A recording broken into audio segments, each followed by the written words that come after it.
What is going on, everyone? Steve-O Supremo here, and I am just another game collector. And in today's video, we are talking about the double dip.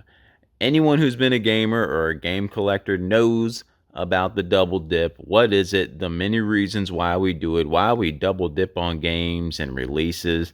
I'm going to go over the many reasons here that I like to double dip on some games, rebuy some games, and compilations and things like that. If there's any other things like in the comments below that I miss out on that you guys like to double dip for, let me know. But I have the examples laid out here for why one may want to rebuy a game again. So let's get things started off here. First and foremost, where do we want to start? Well, it was all kind of triggered, the idea of this video, from the Lunar Remastered collection release that just came out. If you're lucky enough to get a copy on Amazon. And I was sitting there thinking about, man, do I really want to get that collection or not? It seems to be really popular because it's selling out. But I do have the PlayStation 1 complete collections here already. So I'm like, man, is it justified enough for me to actually want to get that collection? And in my mind, I told myself, no, I don't really need it. I have these. I think this will be fine because I didn't think the remasters warranted having enough done to them to kind of have it in the collection. But then it was brought to my attention that it had a really key feature that I actually enjoy in some of these remasters, and it's something they've been implementing in a lot of RPGs these days, and that is the fast forward system for your battle speed, so that when you're doing a grind and stuff like that, you can fast forward the battle speed, and it does go faster. So something like that actually might warrant me to want to pick up the collection now if it ever does become available again on Amazon. I know they said they're going to be doing more releases of it, so we'll see. I think they had another wave of them yesterday on Monday that I missed out on, but that was the initial reason why this all happened, was because of this game and seeing this come out. So yeah, something as simple as like that battle speed enhancement will for sure make someone like me want to double dip into a game. That's like one of the reasons why. Then you have the convenience of, if you're going to have it on the Switch, it can be portable. Both games are in one collection. So it seems like a really sweet deal to get something like that. So that's one of the reasons why we'd like to double dip. I guess we can start from the top here, kind of talk about the next couple reasons here. We got Onimusha here as an example for one of them, and Wind Waker kind of like an example in Wind Waker HD. Basically, I double dip on these for two reasons. Well, a couple reasons for a lot of these series, especially like Dead Space and stuff. And these are just some of the examples of things in my collection, mainly because I love the franchises. So if something comes out with the franchise, I'm going to want to buy the game for it anyway, just to show support and love for that franchise. So Dead Space, Onimusha, of course, Zelda, all great examples of that scenario right there. Now for Onimusha though, nothing much changed except the like resolution and stuff in that, just making it better resolutions for current gaming, what everyone's used to, just make it look prettier.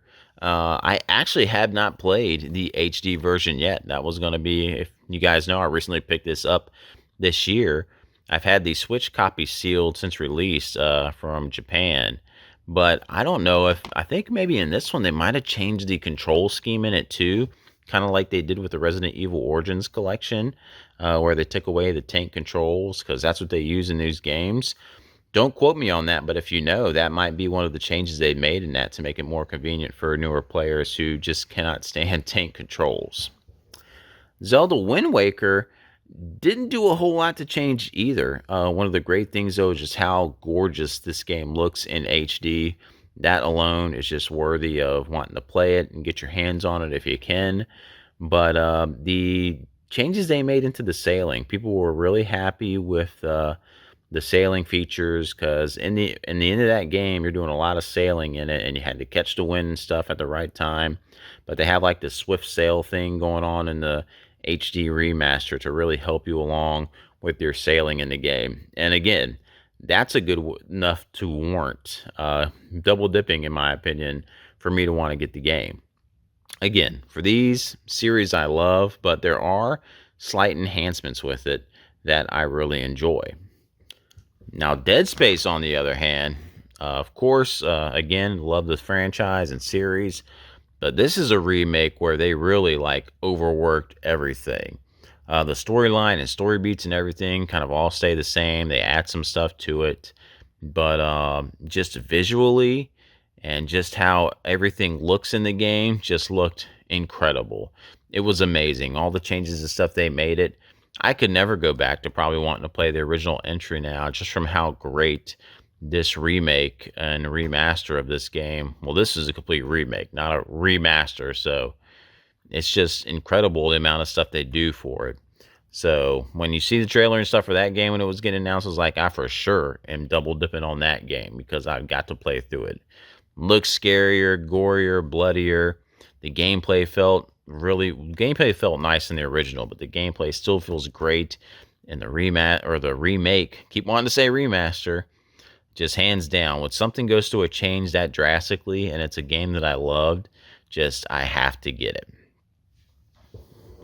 Another reason to double dip would be just because a game might have some minor differences in it between consoles. Here, just for a quick example, was Tron Evolution and then Tron Evolution Battle Grids.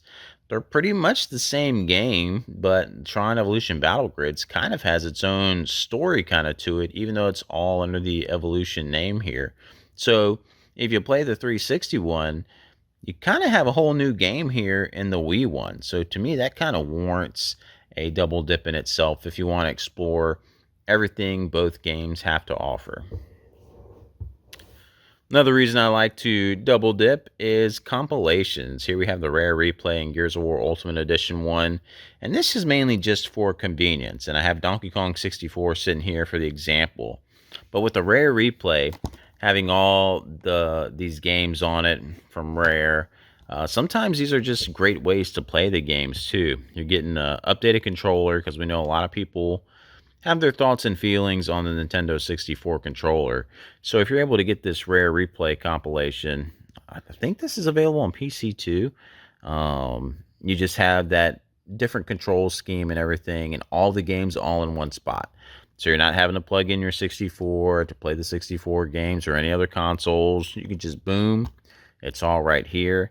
And to me, that warrants wanting to get a double dip action going.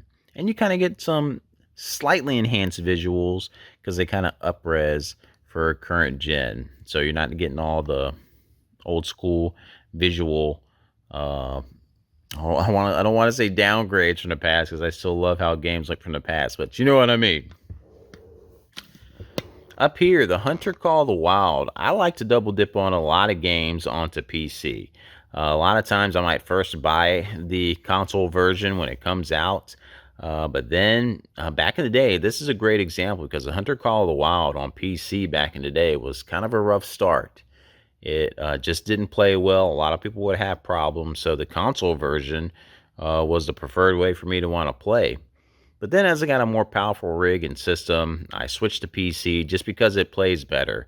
Having like first-person shooter controls with a mouse and keyboard, it feels great. And a lot of the games in my collection have that example, like Doom Eternal, the Doom remake that came out. All that stuff, I like double dipping on PC just because it plays. I love playing first-person shooters with the mouse and keyboard these days. Talk to me 10, 15 years ago, it would have been controller all day, but gotten used to it, and I'll double dip all the time with some of my favorite games. Games like Borderlands 2, all those. I would normally have a PC copy and the physical copy in my collection. So that's another reason why I kind of double dip, just because of the enhancement on like a PC. The playability just plays a lot better than just the console versions, but I still want to have that physical version for the collection, so I double dip. Quick cut because I forgot to grab one of the games, but the last one I want to talk about here is Deadly Premonition, and why I've triple dipped, well actually quadruple dipped on this game.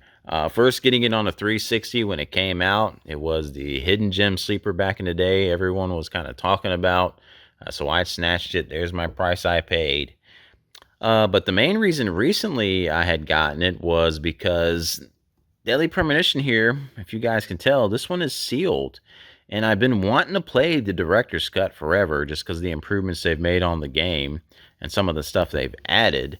I initially bought it on PC, but the controls are just horrible on PC. It plays horrible on it. It's like the complete opposite of like how the Hunter Call of the Wild plays now. That just happens sometimes with PC. And it's something about, I mean, this is an older game that's still sealed, and sometimes it just feels wrong to kind of crack the seal on it, like I should just keep it preserved. Well, I walked into my GameStop the other day and they had a pre-owned copy in it. So I was like, you know what? I will get the pre-owned copy. I will quadruple dip, and now I will be able to play through it without having the guilt of opening the seal on that one, so I can play this copy. And it's just crazy how that happened. I bought this, what, 4 days ago, 4 or 5 days ago, and now the buy two get one free sale is going on. So I might want to take and trade or return this so I can try to take advantage of the buy two get one free sale. So that'll probably be what I do today or tomorrow to see if that's even allowed, if you can do that. I don't think there's no rule that you can't return your games unless it's past a certain point. But yeah, I'll like double, triple dip on games just because I'm not a huge sealed collector, but sometimes there's just sealed stuff in my collection. So I'm like, man, enough time has passed and it's an older game. I'm like, well, maybe I need to get that pre-owned copy. And in the end, once I'm done beating this game, this is something I could always just sell back or trade back into the store and keep the sealed one, or I can get rid of the sealed copy. So, or you can keep both in case I want to play through it again. Is there any reason to keep the 361 anymore, though, is the question when you have the director's cut version. To me, since I'm a fan of the game and the genre, I'm of course going to keep it. But for your everyday person who doesn't want to hold on to everything, that'd be an interesting concept. What makes you like, okay, I've bought so many copies of this game, which one am I going to cut from the collection? Are you going to cut the sealed? Are you going to cut the older one? Or maybe you cut both of these and you just really like the older one. It'd be cool to hear your thoughts and opinions on what goes through your guys and gals' heads on what determines what you want to keep after you've double and triple dipped. So that's just some of the reasons. Gameplay improvements, HD upgraded, compilations put together to make it easier, full remakes being done for games. This is just some of the examples. There's many in my collection. Having sealed and wanting to have an open copy to play without cracking the seal. There's a bunch of reasons we as gamers and collectors double dip. So what are some of the reasons that you guys like to double dip on some games? Let me know in the comments below, and I'll catch you in the next one.